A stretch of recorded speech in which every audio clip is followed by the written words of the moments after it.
Just north of Hollywood North, right in the heart of British Columbia, is the city of Kamloops, a city that's firmly in the heart of a local creator and his creation. I'm Carlo Sia. And I'm Todd Sullivan. Ken Hegan left Kamloops to pursue a career as a writer with dreams of Hollywood. But when it came time to direct his first feature, there was only one place that would do: Kamloops, BC. He's a screenwriter in residence at the TNRD Library. He's the writer and director of the upcoming film Outrunners. And I'm about to sit down and pick his brain right here, just north of Hollywood North.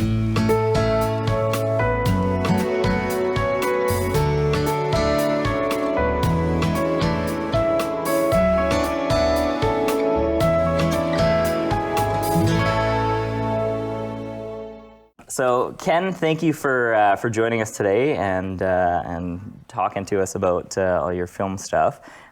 First off, can you tell us about your history in Kamloops? I heard that you're from here. Yes. So let's give us some of your history. I'm proud to say I'm born and raised Kamloopsian. I grew up in the wilds of Brocklehurst, right across from the hockey arena. So this is a place of hockey and fond childhood memories. I graduated from NORCAM, and I always knew I wanted to be a writer. And I took that dream to UVic years ago. I moved to Vancouver, where I've lived for a long time now. But I'm basically on the first day of the pandemic, I came roaring back to Kamloops to live with my mom, to take care of my mom, but really to swim in her swimming pool and rollerblade around. And the idea came to me on the trip that I was going to write a brand new script, a pandemic thriller, set in a future pandemic that's 5 times as bad as COVID-19. And I was going to finish the pandemic, go back to Vancouver and make the film. And then I thought, the more I thought about it, the more I thought Kamloops is the perfect place to do my first film. So I've written and directed about a dozen short films, and I was looking for the perfect story and place for my first feature, and it's Kamloops.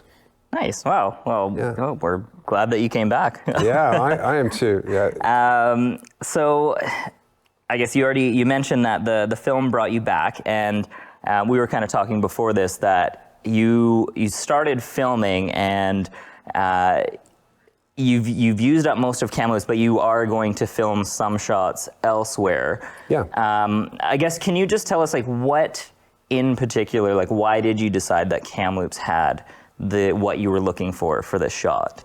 So I came up with the idea for Outrunners, but basically I was looking for a story that would be my first film as a feature director. I've been a writer on 20 TV shows. I've written and directed a dozen short films, but I really wanted to have this great first story out of the gate. And it occurred to me as I was filling my Mini with gin bottles and tuna cans, getting ready for the apocalypse, like, wouldn't it be interesting if I had a young woman who was racing to save her mom's life, just like as I'm going to heroically save my mom's life from this global plague, yeah. As I relax in her swimming pool. So then when I heard that Big Brothers around the world, like the TV show Big Brother, were being shut down because of a pandemic, and they had no idea that there was a global plague, I thought that's an interesting way to start a show. A reality show, imagine everyone's in a hot tub, they're all flirting with each other, and then they're interrupted live on air.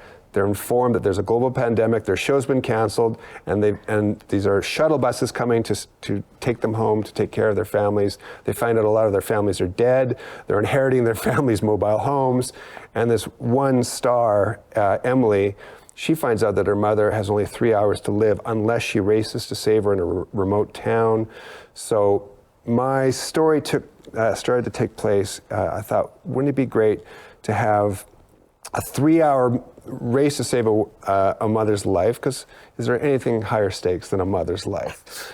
And all while being chased by reality show camera drones and snipers that are sent by the TV network because they think that's an interesting, they're raising the stakes on the way. So it's a cross between Hunger Games and Game Night. And the more I worked on the script, I had a really, really tight scheduling. I thought I wanted to have an outline ready within 2 weeks, and then based on scene cards. I've got video of me writing each scene on a card, 40 cards on my mom's shag carpet, and then I started writing the script within 2 weeks, I think basically within 6 weeks, I had a really good first draft. Then I started sharing it with my film industry friends in Vancouver and Kamloops. And everyone said, this would be really fun to make. You know, when we're allowed, so this is summer 2020, when we're allowed to actually film again, we'd love to help you out. And as I rollerbladed around North Kamloops, that's what I do when I'm thinking about my scripts. I rollerblade around. And the streets are empty because there's a pandemic, which is great. No one was out there yet. Yeah, so I got a good chance to look at the scenery, and it occurred to me, for the kind of epic scope I wanted for the film, it had to be in Kamloops. It would be far too hard and expensive to film this big Hunger Games style sweep where you've got all these great different looks and sceneries. Like the film takes place in forests, ocean, rivers, desert cliffs. Like Vancouver's just not going to offer that. Nothing offers that like Kamloops. Like, I don't know if people appreciate how rich a variety of terrain that we have here in my hometown. Like we've got southern U.S. style lakes. We've got lazy rivers like you see in the Midwest. You've got Montana style or Moroccan, Afghanistan style dusty cliffs and hoodoos. I'm amazed every time I get outside of Kamloops to realize how untapped and underappreciated this city and region is. It's a real underappreciated gem for tourism and for filming. And I'm amazed that Kelowna gets as many films as they do. I think Kelowna has not nearly the character that Kamloops does. And I'm really surprised that there isn't a film studio here. So I want to film my next 5 features in Kamloops, and I want to encourage someone to make a movie studio here. I think it really is the future of Canadian filmmaking. Oh, wow. Yeah, we do have quite a diverse landscape here, that's for sure. Really, yeah. And Kamloops itself and Kamloopsians, this place is so filled with character. Like, I think places like Kelowna, they feel kind of cookie cutter and bland. It's like a little mini Alberta. I find it dull compared to Kamloops. I think it's just a really fun place and a really friendly place to film too. Like the first thing I did when I finished the script was to send it to some trusted friends who were in the film industry, the people I wanted to have help me produce it and get me gear and crew and certain actors I approached as well. But the first person in Kamloops who really helped make this film come together was the film commissioner, Vicki Weller. She was amazing. She wrote me a really great letter of support. It was the first letter of support. We were all locked down at home, and she wrote me this really gracious letter that said, you know, that, because I was applying for funding with Telefilm and so on, I thought it would really serve me in the film well if I had the support of someone like Vicki, who could explain why Kamloops would be the perfect place to make this epic film, and why it would matter to Kamloopsians, which I thought was really interesting. She said it would really be a boost, an emotional boost for the people of Kamloops to see a big artistic project, and you know, a small economic project, you know, because I basically funded the film with my credit cards and a couple of grants, and the Bank of Mom. You know, let's not forget that. But yeah, my first point of contact was Vicki Weller, and she just wrote me this lovely letter, which I think helped others get on board. Tourism Kamloops, as a result of Vicki's recommendation, Tourism Kamloops sponsored the project as well too, and they came out and interviewed me during filming, and they graciously sent some marketing money our way, which helped pay for some scenes. So yeah, it ended up being a real community project.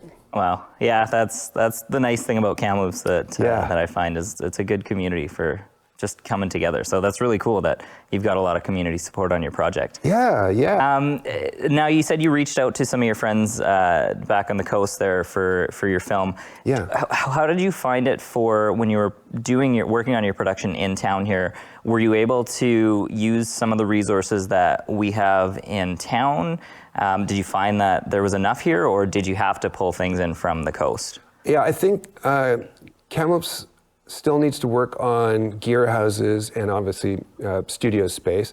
I compare it to Albuquerque, New Mexico. Like Breaking Bad put Albuquerque on the map, but they couldn't have done that show. I mean, it made sense to film there aesthetically, like to have the whole take place in the drug scene and in the New Mexico desert. I mean, it seems perfect. But I think they had originally planned to shoot in LA. But what made it appealing in Albuquerque is that they had a brand new film and TV studio to handle their gear needs and to handle all their interior scenes. So my producer, Major, Sean Major, he's great. He's a veteran on all those Hallmark films that we talked about. Yeah, basically, I'll put it this way. There were 3 people that gave me the confidence to direct my first feature in Kamloops. Vicki Weller at the local film commission. She was wonderful help. Vesta Giles, childhood friend and a Kamloops filmmaker. When she agreed to be like a co-producer on our film, that gave me the confidence of knowing at least I've got someone knowledgeable of where we can get the perfect location and gear if need be, and a camera. I was willing to film this on my iPhone with some lenses, and Vesta said, no, I think we can do a little better than that. And also, the third person that made the film a reality for me is Major. He's such a veteran in the Vancouver film and TV scene. So when Major produces your film, I think this is now his 5th film, he brings a truck, a big, is it 2 trucks? 2 trucks full of gear and props.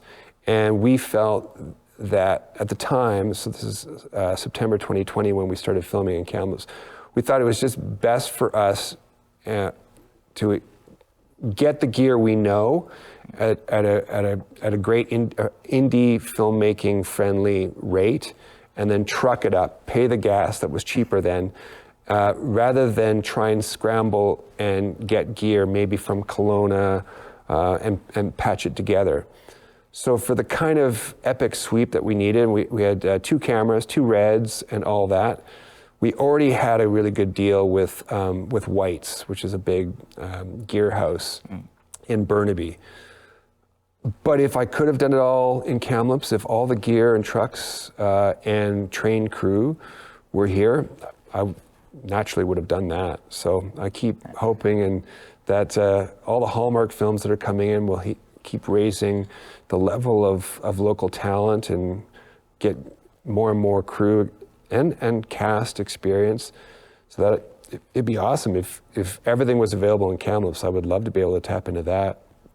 Well, you said you've got a few more script ideas, so maybe by the time you get onto your next one, you'll have more resources in town. So that'll be. I have an idea to write an idea. I don't know if I've got the idea yet, but I know that I've got the location. Like, I've got 5 scripts that have to be set here, and that's the challenge I'm presenting to myself. So maybe just before we move on from your film, you said you're close to wrapping it up. When are you hoping to release it, and what are your plans for the release of Outrunners? So, and I forgot to tell you how long we filmed. So, Outrunners. So, I'm excited to say that we filmed half of the film in the Kamloops area, and pretty much a quarter of the film within a couple blocks of my childhood home in Brocklers, which is awesome. To roll out of bed in your mom's house, but your childhood home, and then just go and direct scenes like 2 blocks away. It's pretty great. Yeah, and if the porta potty's full, well, I'll just go home and use my mom's bathroom.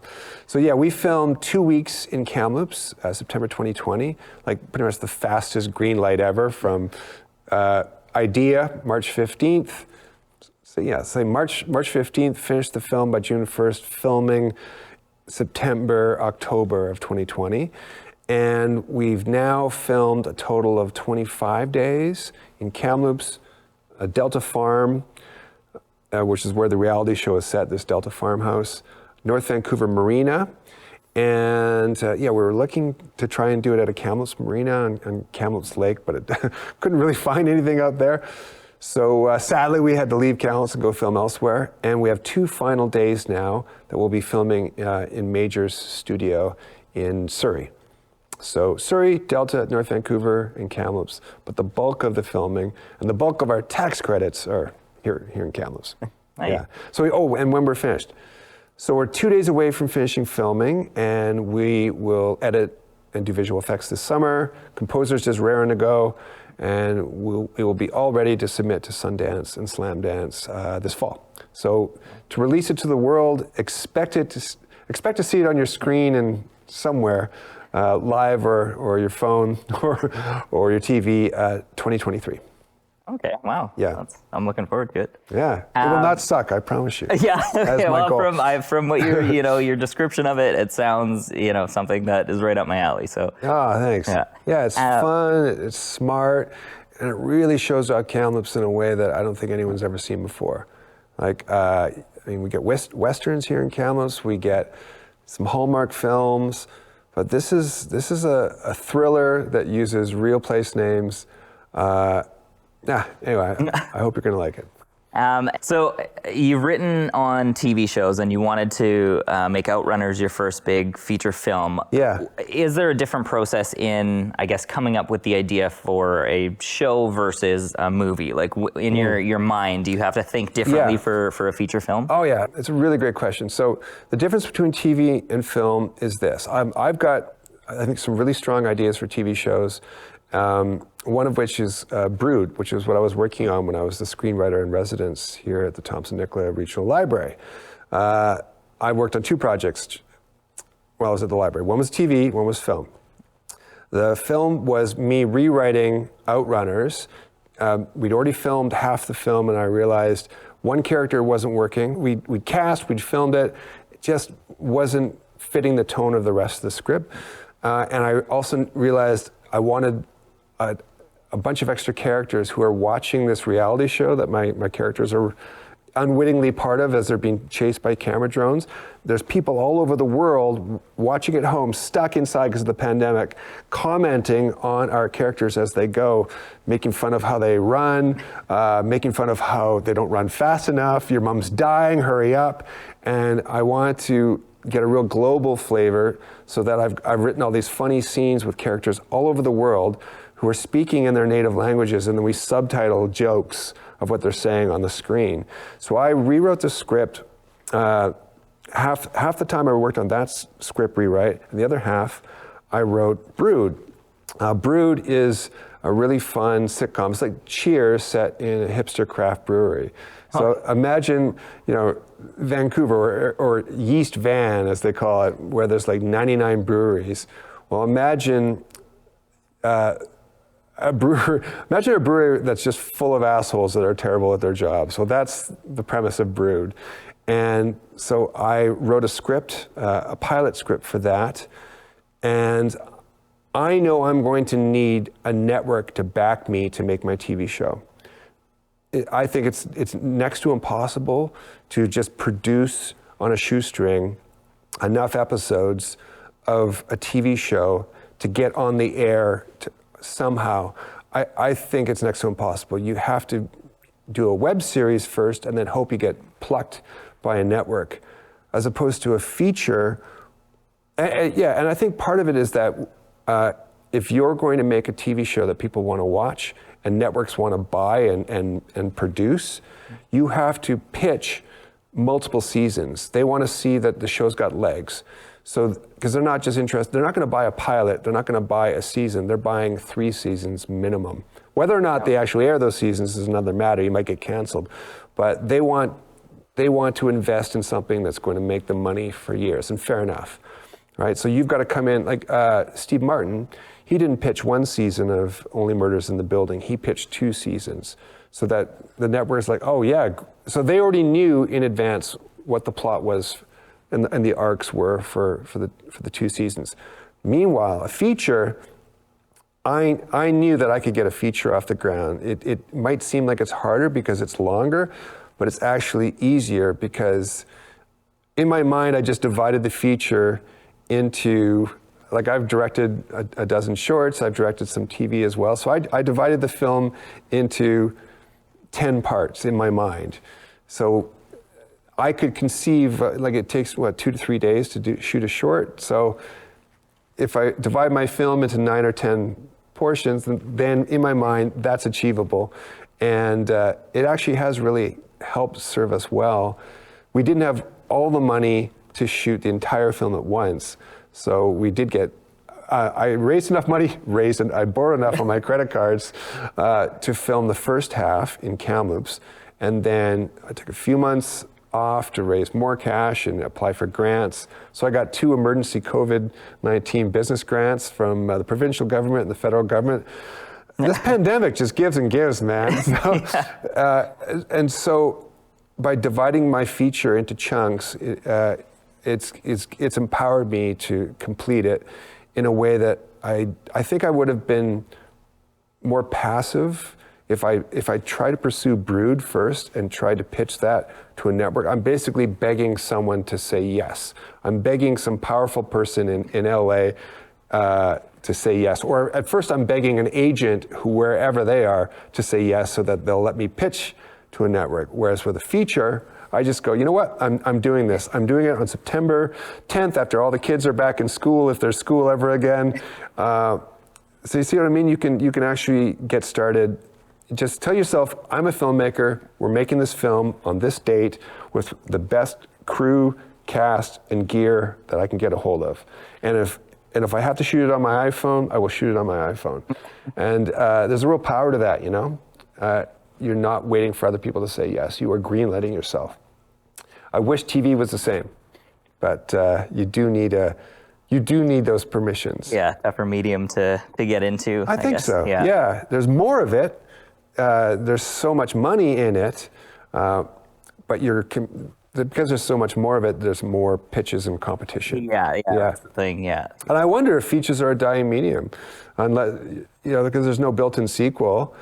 It's not intellectual property like, Marvel's got those endless comic book movies they can draw on. I'm coming up with something brand new. So anyway, I did think about that, making this film. That's why there might be a cliffhanger at the end of the film. So to make way for a spin-off, yeah. Do you have anything right now, any tips that, you have at the top of your mind whenever you're working on something that you could give to our audience on, starting out, or some just any tips or tricks? Yeah, for sure. Well, I can give you, how about let's set a goal. I'll give you 5 great tips. Okay. Number 1 is write or co-write or find the best story you can. And if people are going to come out and work for not a lot of money, and maybe in some gross weather or uncomfortable conditions, or maybe you're filming at night, if people are going to come out and devote their time and talent to your project, it damn well better be a good story. So really train yourself to be a good storyteller. And whether you're the head writer, who cares? You don't have to be the person that writes the script. Like, put your ego aside. Just find a really, really interesting story and train yourself to recognize a good story and to develop a great story. So I've always been a writer first, I'm a writer with a capital W. I wanted to write for Rolling Stone magazine, and I wanted to write movies, and they're both coming true. I got published in Rolling Stone 3 times, feature stories, and all on the strength. I got published in Rolling Stone, which led to writing for the Olympics, which led to all sorts of other jobs, which led to making Outrunners, and I can connect getting chosen to tell these great stories with big publishers, to the free stories that I did writing for student papers, and then based on the articles I wrote for student papers, I got published in the Vancouver Sun and the Province and in the Georgia Strait. There's a direct path between the work you do while you're learning the craft. If you have, people aren't going to pay you big money straight out of the gate when you start writing and telling stories. So you got to practice. So practice, like read everything you can about how to write a script. Read everything and you can about how to direct a script. Let's just say I'm going to give my advice to filmmakers, writer-directors like me. So yeah, learn everything you can about what makes a great story and how to tell it. There's some books that you should get. You should get Robert Rodriguez's book about how he made El Mariachi, his first breakthrough feature film. Get that one. It's all about how to be your own crew if need be, how to get other people on board your filmmaking express. The other book I'd recommend is called What They Don't Teach You in Film School. I think it's, and then there's a subheading, 261 ways to make your movie no matter what, or it might be 161 ways, but anyway. But What They Don't Teach You in Film School is by these two female filmmakers out of LA. That's fantastic. Step by step, they give you really great wisdom on style and confidence, and pitch your story to 7-year-olds, because 7-year-olds don't care if they hurt your feelings, right? They just tell you if your story sucks. Anyway, I highly recommend that book. Like, carry it with you everywhere. It gives you confidence at every stage of your writing, of your casting, of your filming, of your post-production. I keep going back to it as just so very wise. Be a master of genre. And not just, that doesn't mean master all genres. It means know what kind of story you want to tell, and then learn everything you can about the genre and the tropes of your genre. Give you an example. Okay, another piece of, sorry. Just before that piece of advice is this. Who directed, he's a black filmmaker. He directed Us, and then it was, he has these one-word titles. Oh, yeah, Jordan Peele. So Jordan Peele, I really agree with Jordan Peele's advice for filmmakers. He says, write your favorite movie that you haven't seen yet. And I strongly recommend that you pick a story that would be an awesome movie that just hasn't been made yet. And it's not hard if you actually sit down in the chair and just, with your computer, think, like, make a list of all your favorite films, and pretty soon you'll start to see there's a trend, there's a theme there. I love thrillers, I love twists, I love the movie Heat, I love heists, I love bank heists, I love The Dark Knight, which was pretty much an homage to the bank heist scene in Heat. So I love Heat, I love Collateral, I love the films of Michael Mann, I love Elmore Leonard's very twisty comedic crime novels, and so does Tarantino. Tarantino did Jackie Brown, which was based on Rum Punch, his really great book. And I just consume detective stories, and so I love the Coen brothers because they love old-time detective stories, like The Big Lebowski is kind of an homage to The Big Sleep.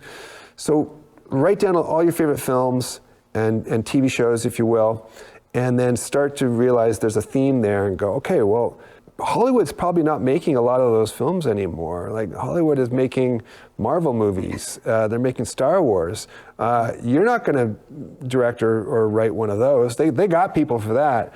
You got to be maximum you. And to be maximum you got to know what your genre is, and then just be an expert in that genre. Like, read every script from your favorite films, study those films, and compare the script to the film, scene by scene, to see what changed. Maybe there's some improv. Like, how did they take a really strong script and then get it into film form? That should put you on a good path to finding a clever new twist on your favorite theme and your favorite genre. So then, now that you've and now magically a day later, when you've written this movie that hasn't been made, that surely needs to be made, and it's got a fresh twist on it, now you can start getting a team around you, and you need a team. But and I would highly recommend that you give yourself a deadline. You say, by this date, hell or high water, I'm going to film this movie on my iPhone. I'm going to order lenses. I'm going to do this, what Steven Soderbergh did. He's shooting films on his iPhone. The guy's got, he could film on a massive budget, but he always has the confidence to know that he's greenlighting his film no matter what. And so you're automatically in development if you pick a date and it's a drop dead date, and whatever money you can assemble by that date, and make it reasonable, like say within a year from now, or 8 months from now, or 6 months from now, and that gives you time to pursue A-list actors and agents and so on. But don't wait for other people to say yes. Be your own yes. Other tips: if you want to make a horror film, the blood is last. Don't film it first. It's really hard to clean up blood. That's what my horror filmmaker Karen Lamb always recommends. Horror is often a way that people kickstart their filmmaking career, because horror films are often in one location. You kill off people fast, so they don't. You don't have to pay them food by the 20th day because they're already dead. Yeah. I just realized, people trapped in a singular location, and it's often at night. Less lighting in theory, so it's often a cheap way to kickstart a career. But there is that concern about blood and squibs that will cost you money. You can't do it all with visual effects. You're going to need to have as much practical blood as possible, but it's pretty cheap to make gallons of blood. There's YouTube tutorials out there. So, but yeah, it's going to get messy. Your part of your budget has to be cleanup, and don't write a story that's too long. Don't write a story that's got explosions. Or give you an example. You want to make a resource list for yourself too. So you want to write a story that has things in it that you already have or can get cheap. My friend Zach Lipovsky, he co-wrote and co-directed his breakout film called Freaks, which has been on Netflix. Really, really cool movie. It's a suspenseful thriller about a young woman who's not allowed to leave her home. She might have superpowers.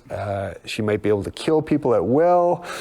And no matter what, they knew, the filmmaking team, Zach and his buddy Adam, they knew we are going to be able to film in Adam's parents had a deli in LA, so we could film in the deli off hours. And Adam's parents had a house that they could film in, and Adam had a daughter that they could could use if they couldn't find a star child actor. So, and Zach had been a childhood actor, so he knew he could have played the dad if need be.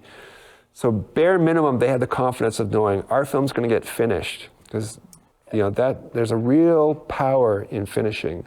There's a lot of people that start scripts and don't finish them. There's a lot of people that start films and don't finish. I do not want to be one of those people. You can't sell an 85% finished film.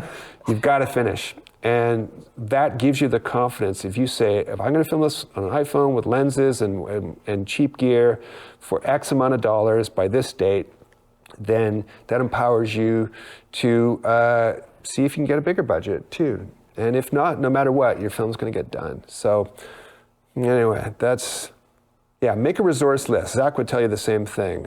Kamloops, if I'm going to film a big epic adventure, I knew my mom had a swimming pool. I have a mini.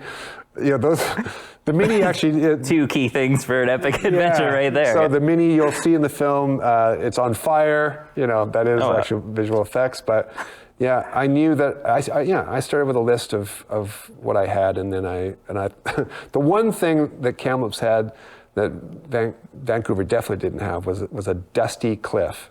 So to be able to film out, I think it's called Battle Bluff. I've gone hiking up there. Oh my God, it's so great. So it was really great to be able to film there.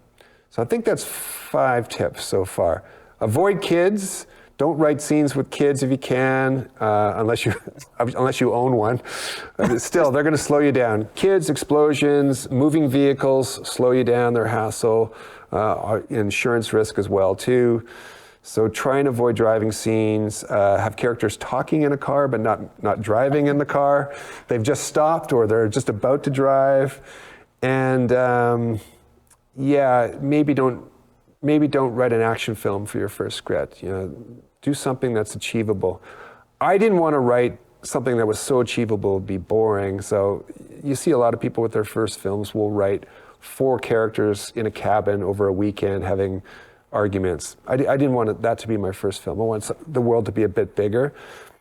But who's to say you can't come up with like a really brilliant idea that has those same basic elements? Because Because man, if you can come up with a really fresh take on that, that's a cheap movie you can make next week. Yeah, so 6 tips, there you go. Yeah, some pretty good tips for people. Now, would you advise somebody to maybe start with like a short film before diving into full length, or they're both the same ones, just longer? For sure. I didn't get published in Rolling Stone until I published the exact same article in the Georgia Straight, and I didn't get the Georgia Straight until I'd been writing for student papers. And it's the same principle with films. Like, you've got to walk before you can run.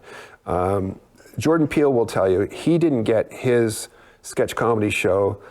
He wouldn't have got his sketch comedy show if they hadn't made a little teaser video first. I've never seen that sketch, but that's how they got it. The guys for Letterkenny got a show because they started making little web shorts, really funny, tight web shorts that weren't too long, that didn't overstay their welcome. And I highly recommend, if you're going to make a short film, and you should, do make a short film before you attempt a feature or a TV show. You need to know the economy of storytelling. You need to know how to build a world, have 3 acts, and be over and done with in 10 minutes or less.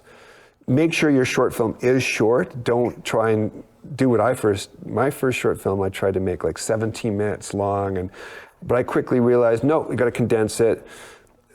You get to like 15 minutes or 17 minutes or 20 minutes, I start calling that a schlong. Like, nobody wants to watch a schlong. Like, do a short or do a feature, man. There's nothing in between. And the benefit is it's faster to make. It's more achievable. You spend less days if you get your short under 10 minutes. I'd say closer to 5 if you can. That does a couple of things. Your film's cheaper, it's more achievable to make, and you're more appealing to film festivals. I'm sure the local filmmaker CJ would say the same. She has very, very short films. I would even recommend come up with something so clever that you could tell the story in 2 minutes or less. Like, I've always wanted to do a sequel to Butch Cassidy and the Sundance Kid. It's called Butch Cassidy and the Sundance Kid 2, and it just starts with them running out, and then they get shot and die. That's it. That's the shortest sequel ever. And then you run credits, and the credits are like 2 minutes as long. Thelma and Louise 2, the car just, done. But you get my point. Like, if you can, people's attention spans are pretty short.